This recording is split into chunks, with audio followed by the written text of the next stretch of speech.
सियावर रामचंद्र की जय। मेरे प्यारे देशवासियों, राम राम।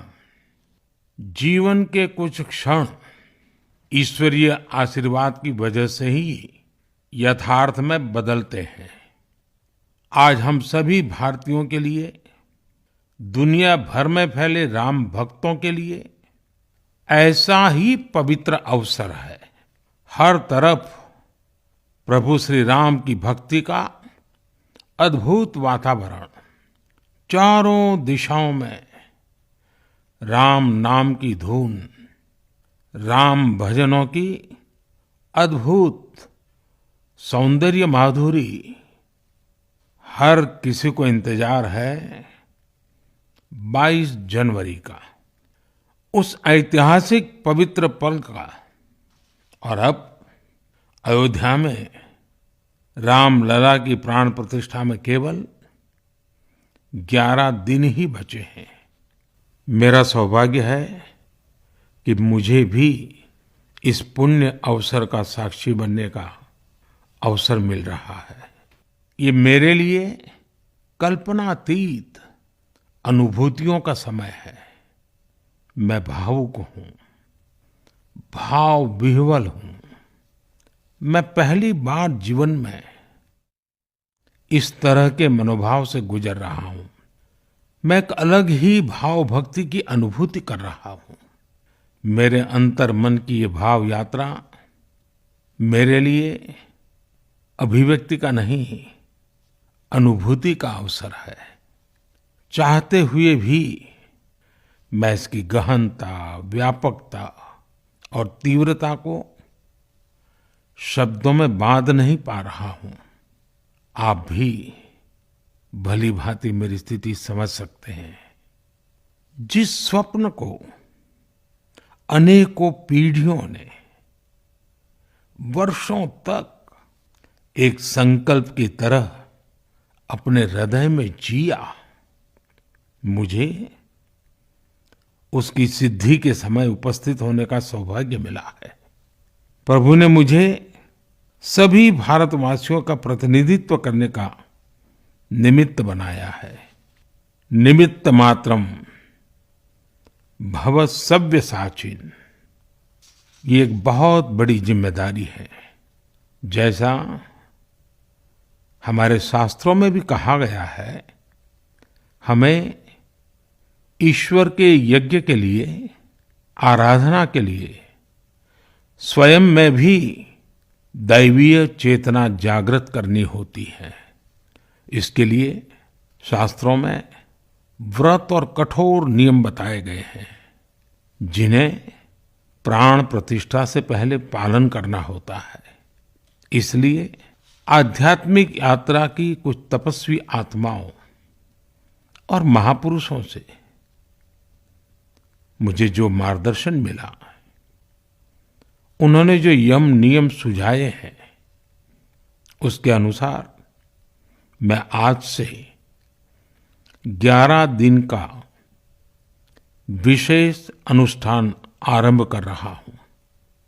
इस पवित्र अवसर पर मैं परमात्मा के श्री चरणों में प्रार्थना करता हूं, ऋषियों, मुनियों, तपस्वियों का पुण्य स्मरण करता हूं और जनता जनार्दन, जो ईश्वर का रूप है, उनसे प्रार्थना करता हूं कि आप मुझे आशीर्वाद दें, ताकि मन से, वचन से, कर्म से मेरी तरफ से कोई कमी ना रहे। साथियों, मेरा ये सौभाग्य है कि 11 दिन के अपने अनुष्ठान का आरंभ मैं नासिक धाम पंचवटी से कर रहा हूं। पंचवटी वो पावन धरा है जहां प्रभु श्री राम ने काफी समय बिताया था। और आज मेरे लिए एक सुखद संयोग ये भी है कि आज स्वामी विवेकानंद जी की जन्म जयंती है। ये स्वामी विवेकानंद जी ही तो थे जिन्होंने हजारों वर्षों से आक्रांतित भारत की आत्मा को झकझोरा था। आज वही आत्मविश्वास भव्य राम मंदिर के रूप में हमारी पहचान बनकर सबके सामने है। और सोने पर सुहागा देखिए, आज माता जीजाबाई जी की जन्म जयंती है। माता जीजाबाई जिन्होंने छत्रपति शिवाजी महाराज के रूप में एक महामानव को जन्म दिया था। आज हम अपने भारत को जिस अक्षुण्ण रूप में देख रहे हैं, इसमें माता जीजाबाई जी का बहुत बड़ा योगदान है। और साथियों, जब मैं माता जीजाबाई का पुण्य स्मरण कर रहा हूं तो सहज रूप से मुझे अपनी माँ की याद आना बहुत स्वाभाविक है। मेरी माँ जीवन के अंत तक माला जपते हुए सीताराम का ही नाम भजा करती थी। साथियों, प्राण प्रतिष्ठा की मंगल घड़ी, चराचर सृष्टि का वो चैतन्य पल, आध्यात्मिक अनुभूति का वो अवसर, गर्भगृह में उस पल क्या कुछ नहीं होगा। साथियों, शरीर के रूप में तो मैं उस पवित्र पल का साक्षी बनूंगा ही, लेकिन मेरे मन में, मेरे हृदय के हर स्पंदन में 140 करोड़ भारतीय मेरे साथ होंगे। आप मेरे साथ होंगे, हर राम भक्त मेरे साथ होगा और वो चैतन्य पल हम सबकी सांझी अनुभूति होगी। मैं अपने साथ राम मंदिर के लिए अपने जीवन को समर्पित करने वाले अनगिनत व्यक्तित्वों की प्रेरणा लेकर जाऊंगा। त्याग तपस्या की वो मूर्तियां, 500 साल का धैर्य, दीर्घ धैर्य का वो काल, अनगिनत त्याग और तपस्या की घटनाएं, दानियों की, बलिदानियों की गाथाएं। कितने ही लोग हैं जिनके नाम तक कोई नहीं जानता, लेकिन जिनके जीवन का एकमात्र ध्येय रहा है भव्य राम मंदिर का निर्माण। ऐसे असंख्य लोगों की स्मृतियां मेरे साथ होगी। जब 140 करोड़ देशवासी उस पल में मन से मेरे साथ जुड़ जाएंगे और जब मैं आपकी ऊर्जा को साथ लेकर गर्भगृह में प्रवेश करूंगा तो मुझे भी एहसास होगा कि मैं अकेला नहीं, आप सब भी मेरे साथ हैं।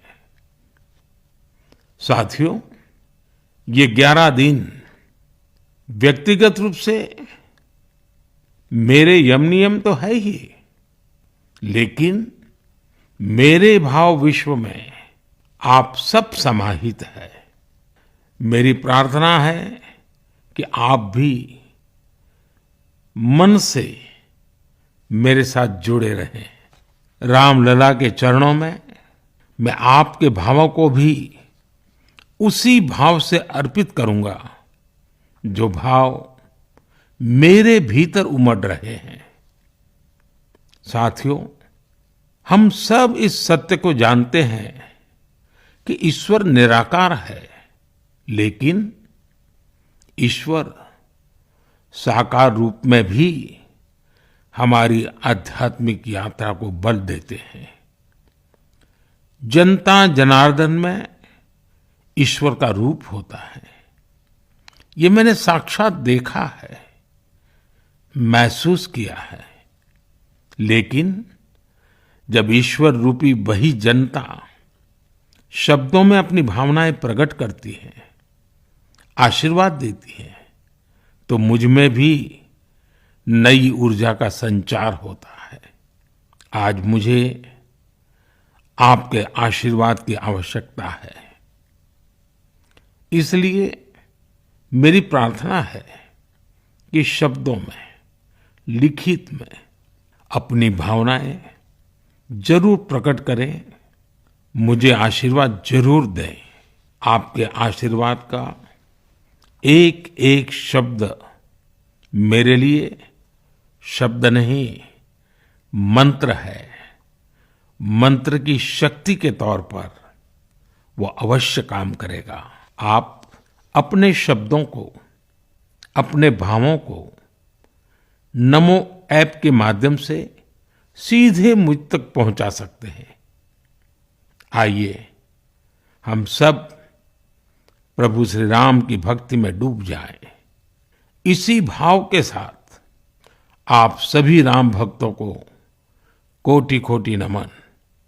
जय सिया राम, जय सिया राम, जय सिया राम।